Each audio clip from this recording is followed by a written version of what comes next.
अमरीकी सदर ट्रंप ने कहा है कि मुश्तबा खमनाई जिंदा हैं, लेकिन उनकी हालत ख़राब है। अमरीका को जल्द मालूम हो जाएगा कि ईरानी स्पीकर गालिबाफ अमरीका के साथ काम करने के लिए तैयार हैं या नहीं। एक हफ्ते में इससे मुतालिक बता दिया जाएगा। ट्रंप ने कहा ईरान में हुकूमत तब्दील हो चुकी, ईरान के साथ मुज़ाकरात में पाकिस्तान के जरिए पेशरफ्त हो रही है, जल्द डील हो सकती है। ईरान ट्रंप के दावे की तरदीद करती है। ईरानी वज़ारत ख़ारजा के तर्जुमान इस्माइल बक़ाई ने कहा है कि ईरान जंग के खात्मे के लिए पाकिस्तान की क़यादत में की जाने वाली सिफारती कोशिशों का हिस्सा नहीं था।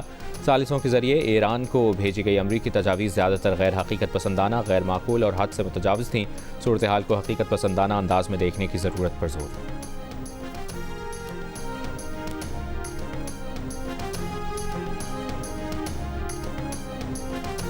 सऊदी वली अहद मोहम्मद बिन सलमान, उर्दन के शाह अब्दुल्ला और अमीर क़तर शेख तमीम बिन हमद सानी के दरमियान सैफरी की मुलाकात। खत्ते की ताज़ा तरीन सूरत हाल और बढ़ती फौजी कशीदगी के असरात पर बातचीत की गई। मुलाकात में एनर्जी सप्लाई और बैनुल-अक़वामी नक़्ल व हमल की आज़ादी को लाहक ख़तरात भी मौजूद बहस आए। तीनों रहनुमाओं ने खत्ते की सलामती और इस्तेहकाम के लिए मुश्तरका कोशिशों और ताउन बढ़ाने पर भी बात की।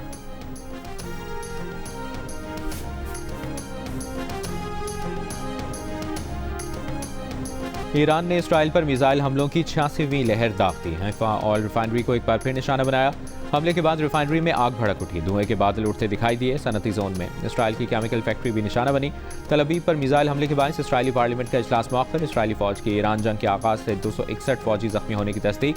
हलाकतों की तादाद जाहिर नहीं की। ईरानी अदलिया ने अपोजिशन ग्रुप से ताल्लुक और हमलों की मनसूबाबंदी के इल्जाम में 2 अफराद को सजाए मौत दे दी। कहा दोनों अफराद तेहरान में देसी साख्ता लॉन्चर डिवाइसेस के जरिए मुसल्लह हमलों की मनसूबाबंदी कर रहे थे।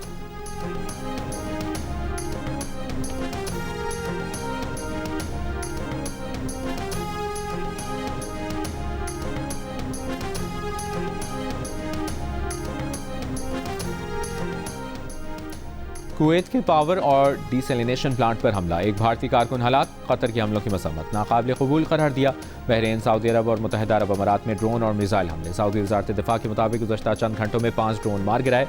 इराक के मोहम्मद अल आला एयरबेस पर रॉकेट हमले में एक तैयारा तबाह। इराक़ी वज़ारत दिफा की तस्दीक। बहरीन का 24 घंटों में 8 मिसाइल और 7 ड्रोन हमले रोकने का दावा। शामी फ़ौज ने दावा किया है कि इराक़ की सरहद के करीब शामी अड्डों को ड्रोन हमले का निशाना बनाया गया, ताहम ज़्यादातर ड्रोन्स को फ़ज़ाई दिफाई निज़ाम ने नाकाम बना दिया। दूसरी जानिब पासदारान इनक़लाब के मुताबिक हमलों में बोइंग E-3 जासूसी तैयारा ड्रोन से तबाह किया। ईरानी खबर एजेंसी ने बहरीन के ईसा एयरबेस पर अमरीकी असासों को नुकसानात की सैटेलाइट तस्वीर जारी कर दी।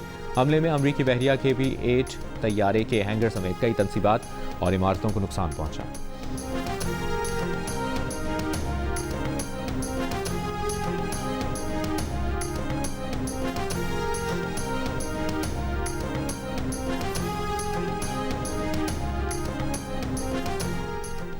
ईरान ने कहा है कि कुवैत में पीने के साफ पानी के प्लांट पर हमला ईरान ने नहीं, इसराइल ने किया है। खबर एजेंसी तस्नीम ने ईरानी ज़राए के हवाले से लिखा है कि पीने का पानी साफ करने का प्लांट ईरान के अहदाफ में शामिल नहीं है। ये इसराइली साजिश है कि वो ऐसे हमले करता है ताकि ईरान पर इल्ज़ाम लगे। ईरानी हुक्काम ने कहा ईरान वाज़ेह कर चुका है कि खलीजी मुल्कों में अमरीकी फ़ौजी अड्डे और अमरीकी फ़ौजी उसका हदफ हैं।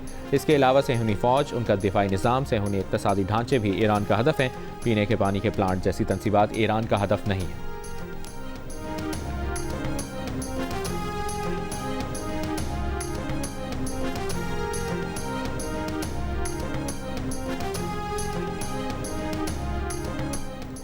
सदर ट्रंप का ईरान से 1000 पाउंड यूरेनियम कब्जे में लेने के लिए फौजी ऑपरेशन पर गौर।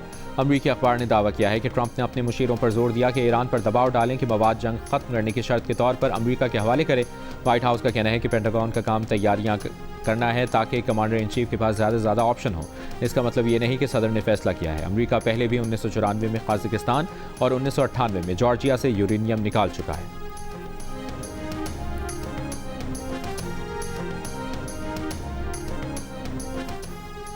स्पेन ने ईरान के खिलाफ जंग में हिस्सा लेने वाले अमरीकी तैयारों के लिए अपनी फ़ज़ाई हदूद बंद कर दिया। स्पेनी वज़ीर दिफा ने कहा स्पेन में मौजूद अमरीकी फ़ौजी अड्डे भी ईरान के खिलाफ इस्तेमाल नहीं होंगे। दूसरी जानिब मिस्र के सदर अब्दुल फत्ताह अल-सीसी ने कहा कि वो ट्रंप से कहते हैं कि खलीजी खित्ते में जारी जंग को इनके अलावा कोई नहीं रोक सकता।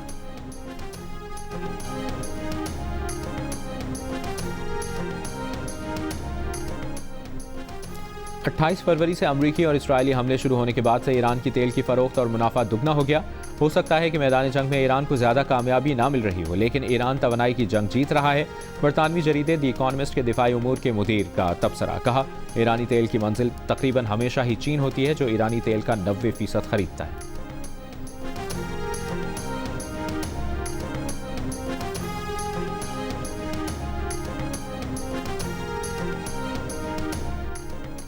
कुवैत पेट्रोलियम कॉरपोरेशन की पाकिस्तानी परचमबरदार जहाज़ों को कुवैत से डीजल जेट फ्यूल की मुमकिन तरसील के लिए मुकम्मल सहूलत की यकीन दहानी। वफाकी वज़ीर पेट्रोलियम अली परवेज़ मलिक से कुवैत के सफ़ीर नासिर अब्दुर्रहमान जासिम अल मुतैरी की मुलाकात। अली परवेज़ मलिक ने कहा कि आलमी इलाकाई चैलेंजेस के बावजूद पाकिस्तान के लिए कुवैत की मुसलसल हिमायत सराहते हैं। कुवैती सफ़ीर ने कहा कि अमन के फ़रोग़ में पाकिस्तान के तामीरी किरदार पर तहे दिल से शुक्रगुजार हैं।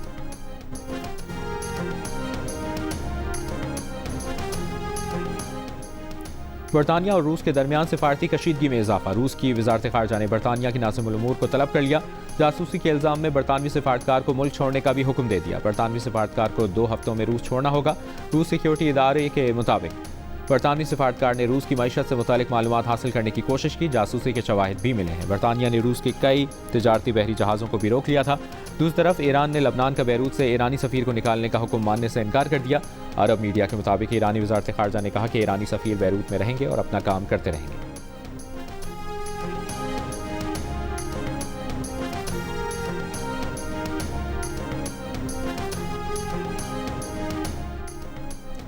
आलमी तंजीमों का दबाव या सिर्फ दिखावा। अमरीकी चैनल की टीम पर हमले के बाद इसराइली आर्मी चीफ ने गजा के मगरबी किनारे में तैनात रिजर्व फौजी बटालियन को मुअत्तल कर दिया। अमरीकी मीडिया टीम इसराइली गैर कानूनी काबजीन की फ़लस्तीनी बस्ती पर कब्जे की कवरेज में मसरूफ़ थी कि इसराइली फौजियों ने मीडिया की टीम को हिरासत में लेकर तशद्दुद किया और फोटो जर्नलिस्ट का कैमरा तोड़ दिया था।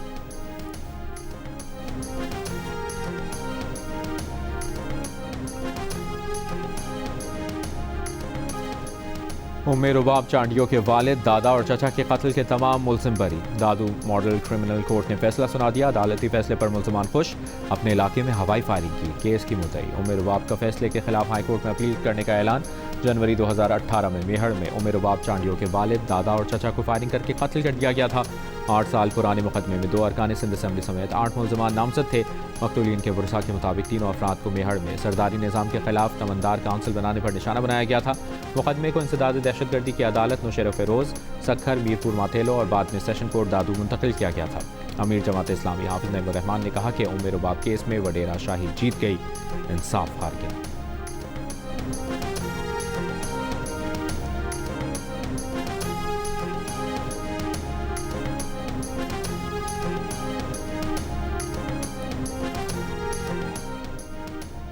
पाकिस्तान शुगर मिल्स एसोसिएशन ने हुकूमत से चीनी बरामद करने का मुतालबा कर दिया। Chairman Pakistan sugar mills association Chaudhry Zaka Ashraf का कहना है कि मुल्क में 77 लाख टन चीनी मौजूद है। मुल्क में चीनी की मिकदार सरप्लस है।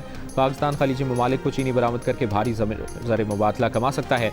चौधरी ज़का अशरफ ने कहा कि शुगर इंडस्ट्री बगैर इजाफी सरमायाकारी के सालाना 12 मिलियन मीट्रिक टन चीनी पैदा कर सकती है।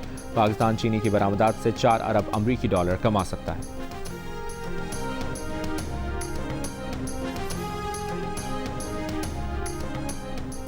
मार्च के अख्ताम पर बलूचिस्तान, आज़ाद कश्मीर, खैबर पख्तूनख्वा में बर्फबारी और जालाबारी। खैबर पख्तूनख्वा के मुख्तलिफ शहरों में बारिश वक्फे वक्फे से जारी। मकानात की छतें, आसमानी बिजली और दीवारें गिरने के वाक़यात में 16 अफराद जाम बहक, 40 से ज़ायद ज़ख्मी हो गए। स्वात में बारिश और बालाई इलाकों में बर्फबारी से सर्दी की शिद्दत बरकरार। शिमाली और मशरक़ी बलूचिस्तान और कोहे सुलेमान रेंज में तेज़ बारिश और शदीद जालाबारी। पहाड़ी नदियों में तुक़यानी, सैलाबी रेलों से राबता पुल टूट गए, सड़कें बह गईं। लैंडस्लाइडिंग और सैलाबी रेलों से बलूचिस्तान और खैबर पख्तूनख्वा का ज़मीनी राबता मुतासर। ज़ियारत, क़ला सैफुल्ला, शदीद जालाबारी। चेरी, खुबानी, आड़ू के बागात और फसलों को नुकसान पहुंचा। कोयटा ज़ियारत शाहराह मुतादिद मकामात पर बंद। मुख्तलिफ हादसात में 4 अफराद जाम बहक, 7 ज़ख्मी। मुजफ्फराबाद, वादी नीलम, बाग समेत आज़ाद कश्मीर के मुख्तलिफ इलाकों में भी बारिश। वादी नीलम के बालाई इलाकों में वक्फे वक्फे से बर्फबारी। लैंडस्लाइडिंग से मुतादिद राबता सड़कें बंद। इस्लामाबाद और रावलपिंडी में वक्फे वक्फे से बारिश। मरी में भी तेज़ बारिश। सरगोदा, हाफिजाबाद में बारिश और जालाबारी। कराची में 2 और 3 अप्रैल को बारिश का इम्कान।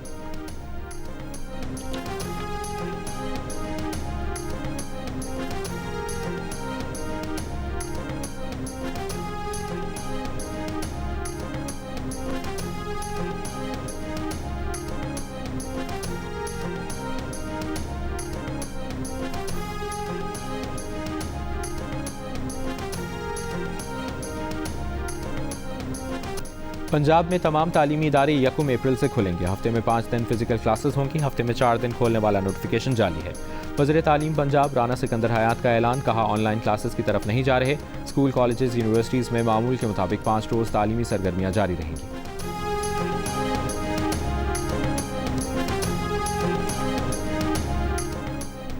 इस्लामाबाद में थाना शहजाद टाउन के इलाके मार्किला टाउन में डाकुओं ने मारूफ कारोबारी शख्सियत आमिर आवान को कत्ल कर दिया।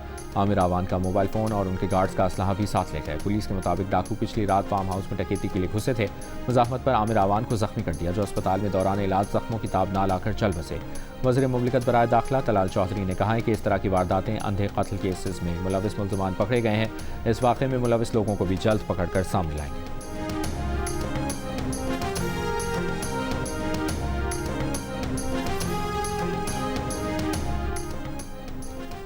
कराची के इलाके सोहराब कोट में गुज़श्ता रोज़ लापता होने वाले बच्चे की लाश गटर से मिल गई। पुलिस का कहना है कि 3 साल एहसन दोस्तों के साथ खेलते हुए गटर में गिर गया था। लवाहिकीन का कहना है कि इस इलाके में जगह जगह खुले गटर हैं। बच्चे के लापता होने की शिकायत इतवार को ही दर्ज करा दी थी, लेकिन किसी ने कुछ नहीं किया।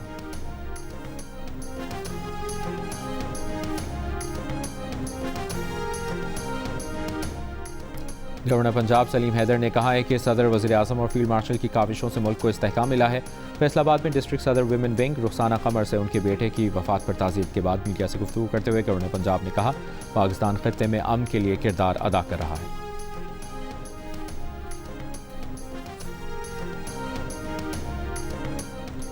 गवर्नर सिंध निहाल हाशमी से वफाकी वज़ीर उमूर कश्मीर और गिलगित बल्तिस्तान इंजीनियर अमीर मकाम की गवर्नर हाउस में मुलाकात।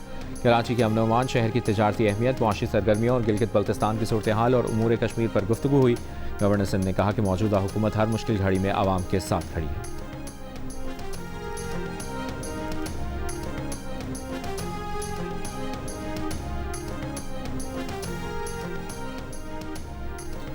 तेहरान में पाकिस्तानी सफारतखाने ने ईरान में पाकिस्तानी समंदरी कारकुनों, जहाज़ों पर काम करने वालों के लिए हिदायत जारी कर दी हैं।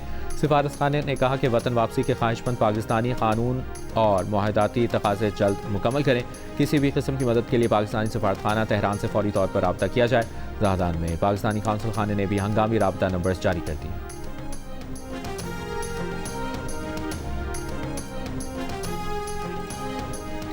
लबनानी दारुल हुकूमत बैरूत के जनूबी मज़ाफ़ाती इलाकों पर इसराइली फ़ौज के फ़ज़ाई हमले। लबनानी मीडिया के मुताबिक हमले में एक शख्स जाँ बहक, कई ज़ख्मी हो गए।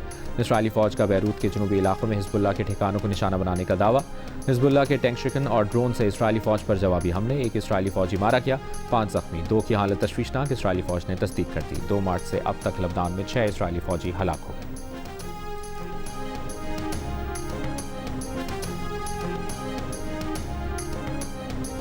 और पाकिस्तान के सिक्योरिटी इदारों ने भारत के पाकिस्तान के खिलाफ फॉल्स फ्लैग ऑपरेशन की प्लानिंग बेनकाब कर दी। सिक्योरिटी ज़राए के मुताबिक भारत की खुफिया कम्युनिकेशन डिकोड करने से पता चला है कि भारत पाकिस्तानी कैदियों को रिहा करके उनके जरिए मकबूजा कश्मीर के सरहदी इलाकों में फॉल्स फ्लैग ऑपरेशन करना चाहता है। भारत का मकसद पाकिस्तानी फ़ौज को सरहदी कशीदगी में इंगेज करना है।